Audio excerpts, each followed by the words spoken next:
ಈಗ ಯೂಟರ್ನ್ ಸಿನಿಮಾದ ಬಗ್ಗೆ ಏನು ಹೇಳ್ತೀರಾ? ವರ್ಕ್ ಎಕ್ಸ್ಪೀರಿಯನ್ಸ್, ಯೂಟರ್ನ್ ಸಿನಿಮಾ ತುಂಬಾ ವಿಭಿನ್ನವಾಗಿ ಗುರುತಿಸಿಕೊಂಡಿರುವಂತಹ ಸಿನಿಮಾ ಅದು. ಸೊ ಅದ್ರ ಬಗ್ಗೆ ಮಾತಾಡೋದಾದ್ರೆ, ಅಂದರೆ ಯೂಟರ್ನ್ ಬಹುಶಃ ನನ್ನ 6ನೇ ಸಿನಿಮಾ ಇರಬೇಕು ಯೂಟರ್ನು. ಅದು ಫಸ್ಟ್ ಟೈಮ್ ನಾನು ಅಷ್ಟು ರಿಯಲಿಸ್ಟಿಕ್ ಆದ ಸಿನಿಮಾನ ಮಾಡಿದ್ದು ಒಂದು. ಮತ್ತು ಎರಡನೇದು ತುಂಬ ಕಡಿಮೆ ಬಜೆಟಲ್ಲಿ ಮಾಡಿದಂಥ ಸಿನಿಮಾ. ನಾನು ಆ್ಯಕ್ಚುಲಿ ಸಿನಿಮಾ ಶುರುವಾಗಿ 6-7 ದಿನ ಆದಮೇಲೆ ನಾನು ಸಿನಿಮಾ ಜಾಯಿನ್ ಆಗಿದ್ದು. ಅದಕ್ಕೂ ಮುಂಚೆ ಫಸ್ಟ್ 2 ದಿನ ಲೂಸಿಯಾ ಶೂಟ್ ಮಾಡಿ ಸಿದ್ಧಾರ್ಥ್ ನೂನಿ ಶೂಟ್ ಮಾಡಿದ್ದ. ಯಾವುದೋ ಕಾರಣಾಂತರಗಳಿಂದ ಏನೋ ವರ್ಕ್ ಆಗದೆ ಏನೋ ಮಾಡಿ ಚೇಂಜ್ ಆಯಿತು. ಅದಾದಮೇಲೆ ಸತ್ಯ ಸರ್ ಒಂದು 4-5 ದಿನ ಶೂಟ್ ಮಾಡಿದ್ರು. ಅದಾದಮೇಲೆ ನಾನು ಬಂದೆ. ಸತ್ಯ ಸರ್ಗೆ ಬೇರೆ ಯಾವುದೋ ಸಿನಿಮಾ ಕಮಿಟ್ಮೆಂಟ್ ಇತ್ತು, ಇದೆಲ್ಲ ಅಷ್ಟರಲ್ಲಿ ಹುಡ್ಕೊಂಬಿಡು ಅಂತ ಅವರು ನನ್ನ ರೆಕಮೆಂಡ್ ಮಾಡಿದರು. ಸತ್ಯ ಸರು, ಯೋಗರಾಜ್ ಸರ್ ರೆಕಮೆಂಡ್ ಮಾಡಿದ್ರು, ಈ ಹುಡುಗನ್ ತೊಗೊಳ್ಳೋ ಸಖತ ಮಾಡ್ತಾನೆ ಇವನು ಅಂತ.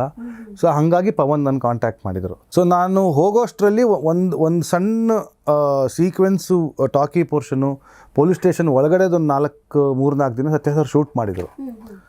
ಸೊ ಅದನ್ನು ಫಸ್ಟು ಕಂಟಿನ್ಯೂ ಮಾಡಬೇಕಿತ್ತು. ಇನ್ನೊಂದು 3 ದಿನ ಪೊಲೀಸ್ ಸ್ಟೇಷನ್ ಇತ್ತು.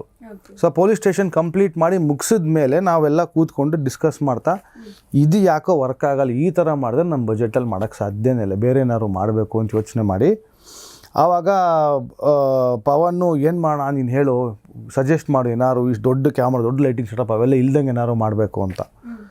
ಸರಿ ನಡಿಯಪ್ಪ, ಹಂಗಾರೆ 5Dಲೇ ಮಾಡೋಣ ಸಿನಿಮಾನ ಅಂದ್ಬಿಟ್ಟು.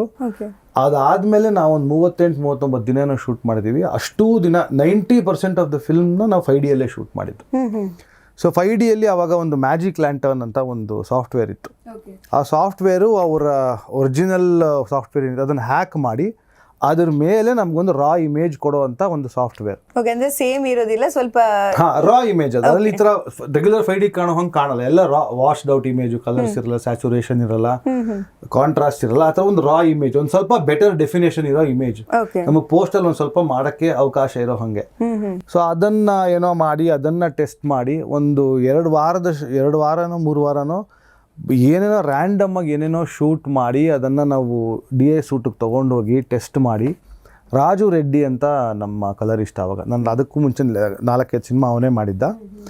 ಸೊ ಅಂದರೆ ಈಗ ರೀಸೆಂಟಾಗಿ ಅಂದರೆ ಪುಷ್ಪ, KGF ಎಲ್ಲ ಅವನೇ ಮಾಡಿರೋದು, ರಾಜು ರೆಡ್ಡಿನೇ. ಸೊ ಸಲಾರು ಎಲ್ಲ ತುಂಬ ದೊಡ್ಡ ದೊಡ್ಡ ಸಿನಿಮಾಗಳನ್ನು ಮಾಡಿರೋರು. ಅವಾಗ ಅವ್ರು ಬೆಂಗಳೂರಲ್ಲಿದ್ದರು, ಯೂನಿಫೈ ಮೀಡಿಯಾಲಿ. ಅಲ್ಲಿ ನಾವು ಹೋಗಿ ಟೆಸ್ಟ್ ಮಾಡಿ ಇದಕ್ಕೆ ಏನೇನು ಮಾಡ್ಬೋದು, ಏನೇನು ಪ್ರಾಬ್ಲಮ್ ಇದೆ, ಹೈಲೈಟ್ಸಲ್ಲಿ ಪ್ರಾಬ್ಲಮ್ ಇದೆ, ಇನ್ನೇನೋ ಪ್ರಾಬ್ಲಮ್ ಇದೆ, ಎಲ್ಲ ಹುಡುಕಿ ಏನೋ ಮಾಡಿ ಕೊನೆಗೆ ಓಕೆ ಈ ಥರ ಮಾಡಿದೆ, ಈ ಥರ ಒಂದು ಸಿದ್ಧಸೂತ್ರ ಹಾಕ್ಕೊಂಡು ಇಷ್ಟರ ಒಳಗಡೆ ನಾವು ಕೆಲಸ ಮಾಡಿದೆ ವರ್ಕ್ ಆಗುತ್ತೆ ಅಂಥೇಳಿ ಇಡೀ ಸಿನಿಮಾ ಶೂಟ್ ಮಾಡಿದ್ದದು. ಆದಮೇಲೆ ಅದು ನನಗೆ ಬಿಗ್ಗೆಸ್ಟ್ ನನ್ನ ಲರ್ನಿಂಗು ಯೂಟರ್ನಲ್ಲಿ ಏನು ಅಂದರೆ, ಏನೂ ಇಲ್ಲದೆ ಹೆಂಗೆ ಮಾಡ್ಬೋದು ಅನ್ನೋದು ತುಂಬ ಚೆನ್ನಾಗಿ ಕಲ್ತ್ಬಿಟ್ಟೆ ಮೇನ್ಲಿ.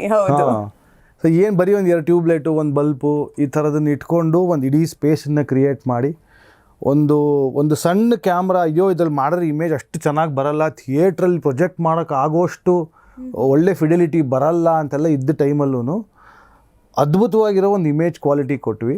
ಮತ್ತು ಒಂದು ಚೌಕಟ್ಟಿನ ಒಳಗಡೆ ಹೆಂಗೆ ಕೆಲಸ ಮಾಡೋದು ಅನ್ನೋದನ್ನು ತುಂಬ ಚೆನ್ನಾಗಿ ಕಲಿತೆ.